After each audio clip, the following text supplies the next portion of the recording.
Ser arquiteto é. Neste podcast serão abordadas 6 facetas que a atividade profissional de um arquiteto pode assumir. Ao ritmo de uma por episódio, partindo da atividade do arquiteto João Álvaro Rocha, ouvir-se-á uma pessoa que, ao falar do seu relacionamento com João, nos introduzirá no mundo de um arquiteto e da arquitetura. Fiquei a conhecer e a ter um arquiteto de grande valia, aqui, que eu nem o conhecia. Depois fui ver onde ele morava, portanto, que é uma espécie de Condomínio. de uma ilha de casas dele e de família, e sem me interessar.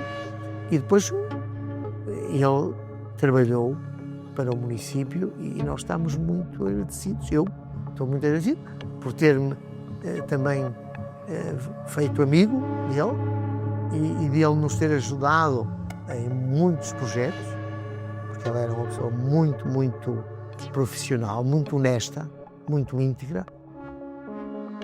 António Silva Tiago, presidente da Câmara Municipal da Maia, é engenheiro civil de formação. Desde o primeiro momento que levou a sua admiração pela arquitetura para o seu trabalho na autarquia. É neste âmbito que conhece o João Álvaro Rocha. Silva Tiago dá-nos exemplos concretos de como o exercício de cidadania também passa pela forma de fazer arquitetura, quando a constante exigência e qualidade são norteadas pela contribuição para o bem comum. Neste episódio, Silva Tiago, com a ajuda da sua prodigiosa memória, revisita o território da Maia, relembra os argumentos que o construíram e que continuam a criar urbanidade. Quando se refere ao SPER, aprecia as consequências da racionalidade dos 8 conjuntos de habitação social que o João construiu na Maia. Ser arquiteto é ser cidadão. O projeto, para mim, é logo não é um problema, é logo o essencial. Quer dizer, não é mandar fazer o projeto, não. O projeto tem que ser logo o começo genial. Quer dizer, se o projeto não for bom, não é mais uma piscina que eu quero uma piscina, não quero mais uma. Quer a piscina. A piscina. Só queria que reparasse que estes conjuntos têm várias formas diferentes, Sim. mas têm todos a mesma tipologia, ou seja, o mesmo tipo de desenho. Modelo. O Sr. Presidente estava consciente que ele ia fazer isto em termos formais, concordava com isso, porque depois a única coisa que muda é a maneira como eles se organizam e a dimensão. Eu acho que foi uma abordagem inteligente, porque obviamente que os custos em projetos deste tipo de habitação, de custos controlados, é assim que se chama, é importantíssimo. E, portanto, quanto mais racionalidade houver, melhor se pode fazer. Poupa-se onde se pode poupar e gasta-se onde se tem que gastar. E ele fez isso, a meu ver, de uma forma inteligente. E portanto, o resultado, a meu ver, é interessantíssimo. Portanto, não há ninguém aqui ou fora daqui que diga que aquilo não tem valor arquitetónico, estético, etc. Nós abrimos um concurso para recrutar empresas para fazer cada um destes lotes. Abrimos um concurso público e dissemos, olha, nós temos isto, temos 5 lotes, precisamos de fazer isto num prazo de uma década, mais ou menos. Queremos saber preços de mercado para nós escolhermos não sei o quê. E dissemos que queríamos as tipologias, os empreendimentos, mais ou menos o tamanho. Porque tinham feito o inquérito prévio, não era? Fizemos um levantamento social, tínhamos as necessidades todas, mais as tipologias T1, T2, T3, T4, sabíamos tudo, e por freguesia. Pagámos. Até me recordo que numa freguesia aqui da Maia, em Folgosa, essa equipa que foi fazer o levantamento social chegou a fazê-lo durante o domingo de manhã. Porque era quando as pessoas estavam em casa. Porque as pessoas estavam em casa e tinham lá missa e não sei.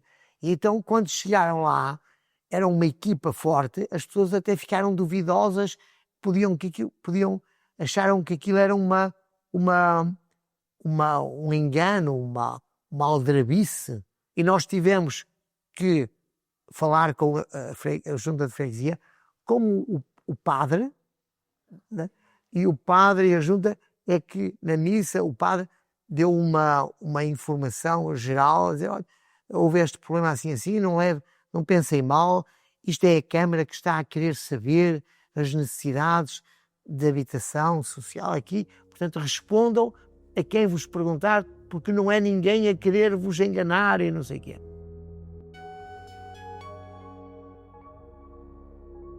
Fica patente como os projetos de arquitetura são documentos estratégicos nas negociações com a entidade que gera uma infraestrutura como o metro.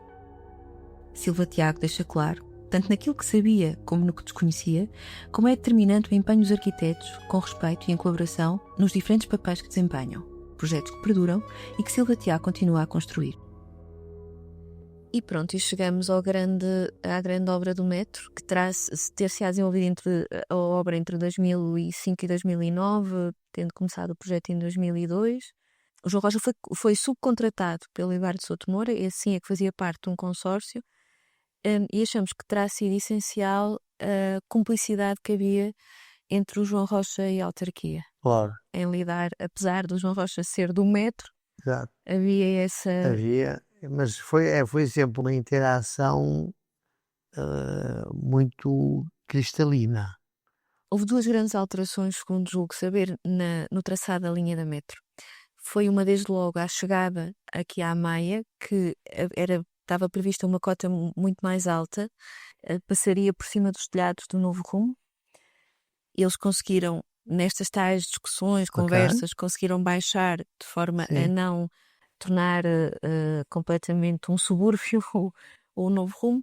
E outra alteração terá sido no desenho, esse viaduto que liga à zona industrial, que teria uma curva, e foi aqui no escritório que perceberam que se fosse uma reta seria muito mais eficaz, daria uma sensação de maior segurança e em termos de percepção era muito mais confortável, e há muitas pessoas que fazem esse percurso a pé. Para irem para o trabalho, precisamente. Eu não conheço, isso passou-me ao lado, portanto também não pode estar estive em tudo. presente em todas as questões técnicas, mas acredito, mas se calhar tudo isso aconteceu entre o arquiteto Álvaro Rocha e alguns técnicos da Câmara e da Metro.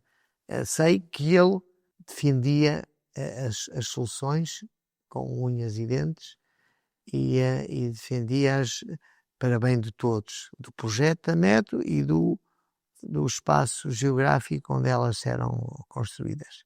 Também terá havido um caso, que não sei se esteve envolvido nisso, que era o caso da loja do Leroy Merlin, que era perto também de uma intervenção do que o João estava a desenhar, e conseguiram que a Leroy Merlin fizesse um estacionamento enterrado para que se adaptassem as cotas de uma forma mais amáveis. Sim, não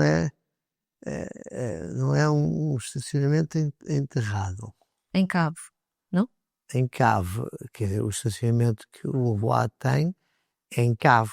Exatamente. Portanto, isso mas acho que não estava inicialmente previsto. Se calhar é possível que nessa articulação entre os técnicos da Câmara e o projeto do metro que ele coordenava e que ele era o autor, tivesse havido esse acerto.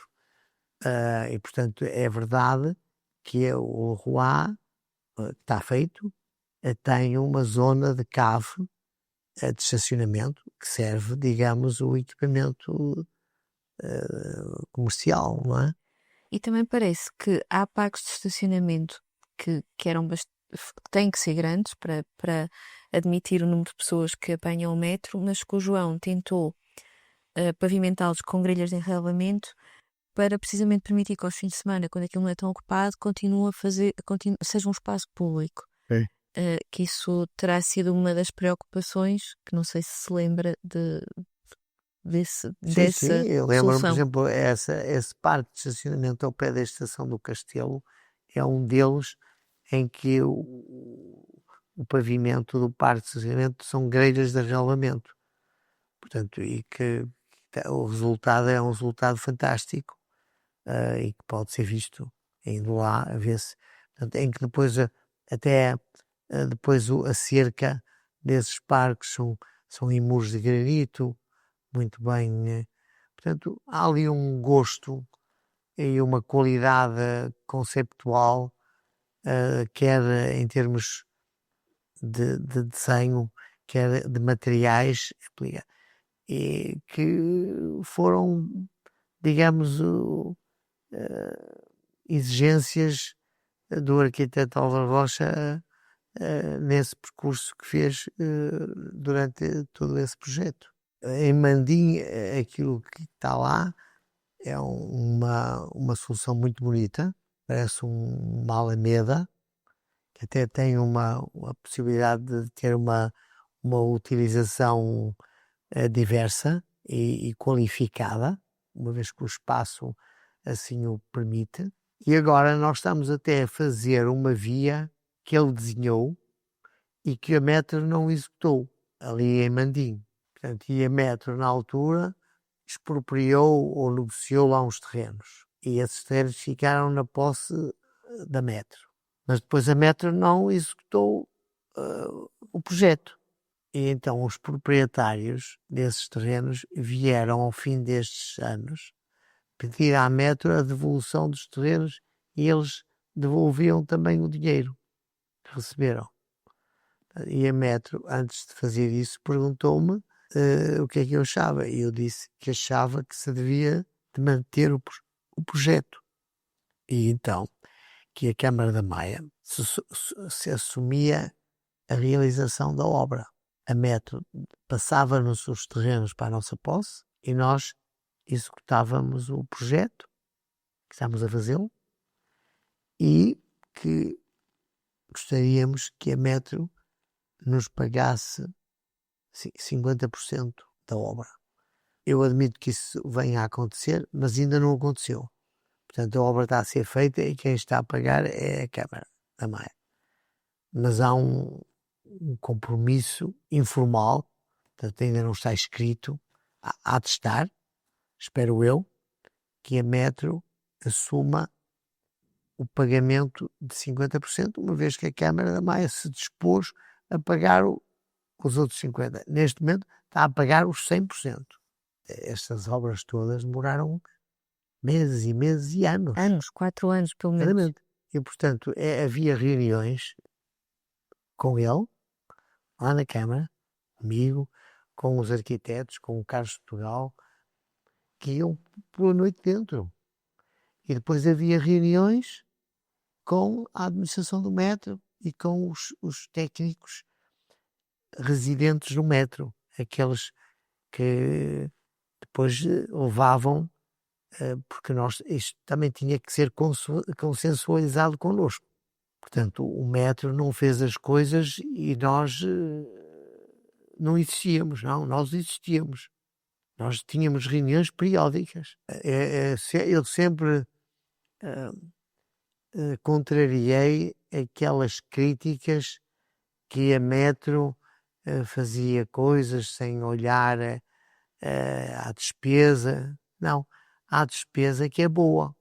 E uma obra desta envergadura tem várias vantagens. Não é só a vantagem da mobilidade, também é a vantagem da integração urbana de proximidade e onde há necessidade de ter parques de estacionamento de apoio e devidamente integrados e depois uma abordagem mais alargada para que aquilo não seja uma ilha, que haja aqui uma gradação entre a infraestrutura, que é uma infraestrutura pesada, e o território. Portanto, o território tem que absorver e assimilar a intervenção. Mas se as negociações são mais ou menos recorrentes na gestão da coisa pública, é surpreendente quando Silva Tiago nos faz perceber que a divisão de projeto também é usada como instrumento de equilíbrio entre os interesses privados e públicos. Eu percebi também que precisava de uns consultores externos. Portanto, porque eu sou engenheiro, mas não sou mais do que um engenheiro civil. Portanto, e era um jovem engenheiro de 23, 24 anos, quando eu vim para a Câmara. eu despertei para isto, mas queria ter também respaldo. E então contratei um urbanista, na altura, o engenheiro José António Lameiras, e um arquiteto que veio também, que era o Vasco Moraes Soares, um arquiteto que já faleceu. E, entretanto, esse arquiteto teve uns anos, 3 ou 4 anos, nessa função de consultor, um mais de planeamento e o outro mais na área da arquitetura e da gestão urbana. E depois esse Vasco Moraes Soares foi-se embora e veio o arquiteto substituí-lo, o Carlos Portugal. E o Carlos Portugal, que é uma pessoa muito forte e muito rigorosa e correta e tudo mais, tinha sido colega de curso do Álvaro Rocha. E então começou a dizer: nós devíamos de fazer estudos urbanísticos de referência, que é uma coisa que a lei não contempla, mas que são instrumentos muito favoráveis para nós dialogarmos com os investidores, os promotores e darmos, no fundo, a nossa visão da coisa e darmos de uma forma enquadrada, mais abrangente e não ser só parcela a parcela. E então eles também falavam muito, porque tinham sido colegas de curso, e portanto o arquiteto Álvaro Vaz, sempre que foi convidado, ou ele próprio tinha encomendas de trabalho de entidades privadas, que também teve, não eram só públicas, então ele trouxe sempre essa visão, que era uma visão que nós aplaudíamos e que alimentávamos e que também fazia. Portanto, houve ali, com isto tudo, houve ali uma grande articulação e com isso saíram bons resultados. Ele, às vezes, avançava com análises e estudos de coisas de modo próprio, para que depois, se adiante fosse necessário já estava feito. Reflexão, ele já tinha feito. Que não é muito normal. Mandava-lhe uma coisa e ele estudava uma coisa bem maior. Portanto, ele era muito proativo e eu achava isso interessante. E assim, a arquitetura torna-se um tema de conversa alargado nos âmbitos e no tempo. Eu gostava muito de saber que projetos é que ele estava a fazer e conversávamos muito sobre a Maia. Portanto, ele era um grande lutador e eu adorava essa abordagem. Aliás, eu lembro-me que às vezes saía da cama já cansado e passava por aqui e via a luz aqui no edifício e via o carro dele e vinha aqui, conversava com ele. Portanto, era até uma forma de eu relaxar e também de me aculturar no bom gosto, na boa arquitetura. O próximo episódio de Ser Arquiteto é Ser Irmão. Neste caso é fácil adivinhar a pessoa que vai ser entrevistada. Este podcast é de iniciativa da APJAR, Associação para a Arquitetura João Álvaro Rocha. Conta com o apoio da República Portuguesa, Cultura, Direção-Geral das Artes e da Câmara Municipal da Maia. Preparação, realização e edição de entrevistas, Cristina Emília Silva, Maria Conceição Melo. Sonoplastia, Pedro Melo Rocha, Sérgio Ribeiro. Tema musical, Miguel Beco. Design gráfico, Estúdio ABA, Joana Rocha e Pedro Mota. Apoio à divulgação, Fundação Instituto Marcos da Silva.